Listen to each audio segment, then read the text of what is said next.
Doll connection করার জন্য যে ম্যাটেরিয়ালগুলো প্রয়োজন এখানে সেই ম্যাটেরিয়ালগুলো দেওয়া হয়েছে। একটি সিঙ্গেল পোলের এমসিবি, একটি ট্রিপল পোলের এমসিবি, একটি অফ পুশ সুইচ, একটি অন পুশ সুইচ, একটি magnetic conductor, thermal overload, indicator ল্যাম্পের মাধ্যমে ডল কানেকশনটি প্রকাশ করা হয়েছে।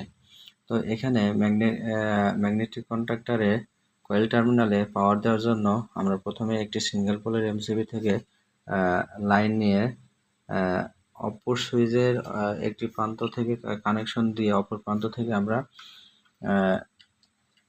থার্মাল ওভারলোড রিলের এনসিতে কানেকশন করে এবং অপর প্রান্ত থেকে এনসির অপর প্রান্ত থেকে এনও প্রান্তের পুশ সুইচের এনও প্রান্ত থেকে কানেকশন করে পুশ সুইচের এনও প্রান্তের অপর প্রান্ত থেকে ম্যাগনেটিক কন্ডাক্টরের কয়েল টার্মিনালে নেওয়া হয়েছে।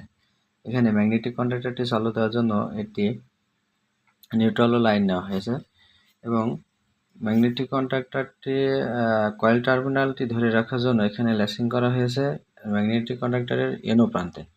ম্যাগনেটিক কন্ডাক্টরের এনও প্রান্ত থেকে হোল্ড হয়ে ধরে রাখার জন্য থার্মাল ওভারলোড রিলের 95 টার্মিনাল থেকে ম্যাগনেটিক কন্ডাক্টরের এনও প্রান্তে কানেকশন দেওয়া হয়েছে যাতে ম্যাগনেটিক কন্ডাক্টর ধরে থাকে।